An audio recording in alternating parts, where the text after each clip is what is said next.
Hi, this is Thomas here, and today we are meeting a creator who uses paper to create gorgeous costumes and accessories. Now we are also giving away one of his creations, details at the end. So let's go meet him now. Hello, I'm Ching Kai and I create the Paper Empress.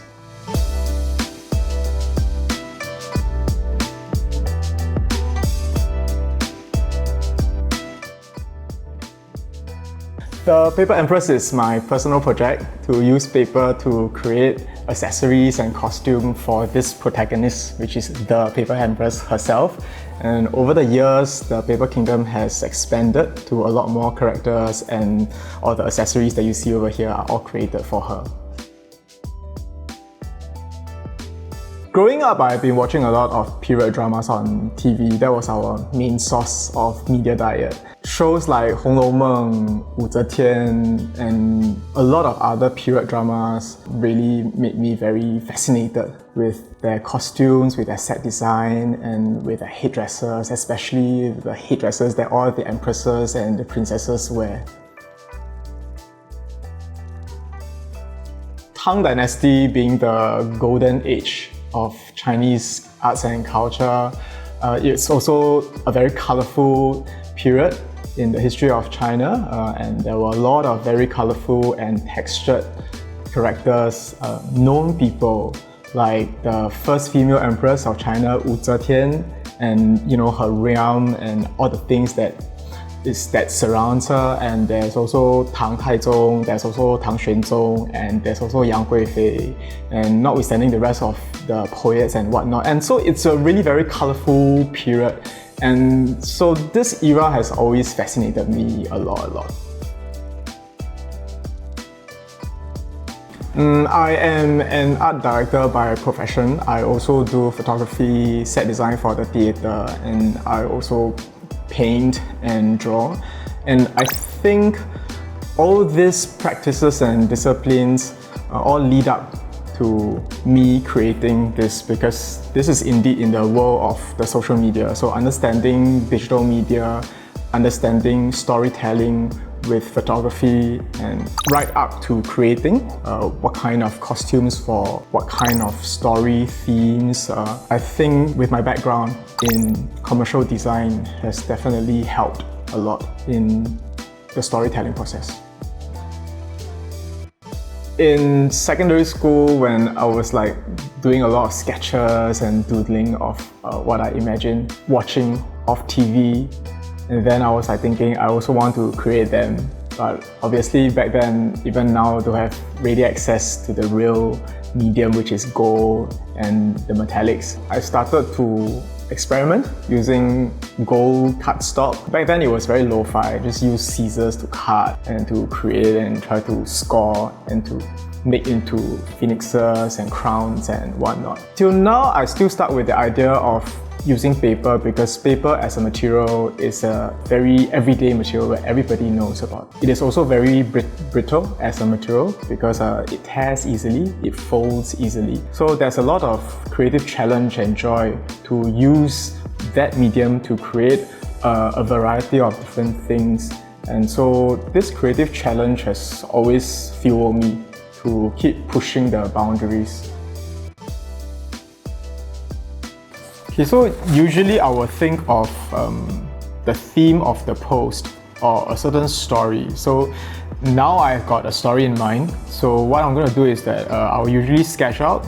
I'm going to do from scratch. So this will determine the silhouette of the new hair.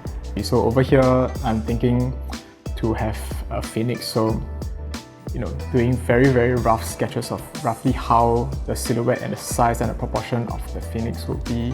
Okay, so right now I've got a pair of wings for the phoenix, and what I'm going to do is I'm going to deboss them so that it will bring them to life. Debossing against the foam board will immediately give it character already. Now it looks like gold, so I'm going to do on this side as well.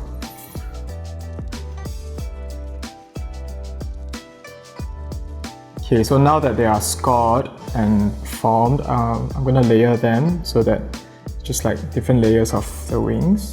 And then at the same time, I will usually also continue to work on the shape. And this is how it looks after affixing the wings to the body, together with the head and the crown of the head.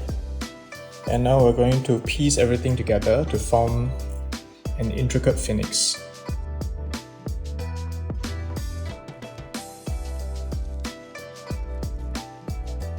So obviously we have the Paper Empress. That's how I started with the whole project.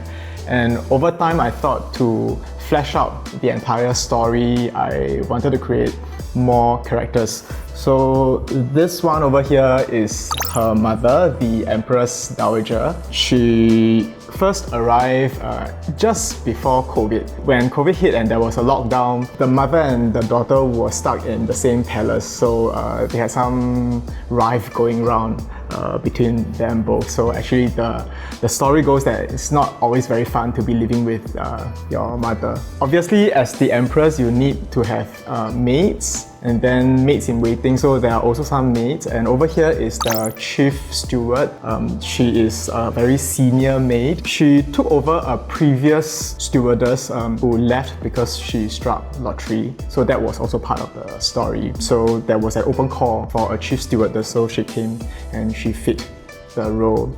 This Dunhuang inspired goddess is indeed the moon goddess that I created for the Mid-Autumn Festival this year. So the story has it that the Empress wants some mooncakes. So where's the best place to get mooncakes?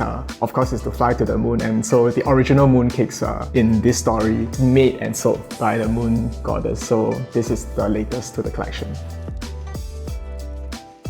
Other than the dolls and the headdresses and costumes, of course I had to create a lot of accessories to fill the world of the Paper Kingdom. So the most difficult one would be this, which is the Phoenix paper Birkin bag.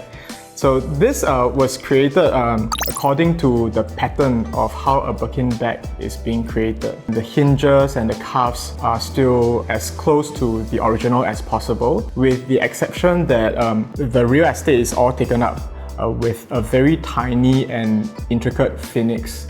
So obviously, I mean, if this were to be custom made for the Empress herself, then she probably doesn't need to use the bag to hold anything. So it's really literally the status of wealth and power and fame. This is the most difficult piece to date, and if I lose this, I will never want to recreate this ever again. Thanks for watching.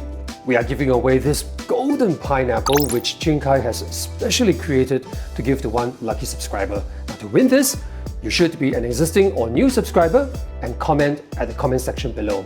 Contest closes on the 21st of December at 8 PM Singapore time, and right after, we will announce the winner at the description of this episode. So do check back then. Now, winner has 1 week to get in touch with us to claim the prize. This contest is organized by iCollect and not by YouTube, and we will be responsible for this contest. All contest details are at the description below. Please read and good luck. Now do show us your like, share the video, and yes, subscribe. Whether you are a collector, creator, or curator of collectibles and would like us to feature you or to collaborate, please get in touch with us via this email address. To the next episode, this is Thomas signing out, saying bye-bye.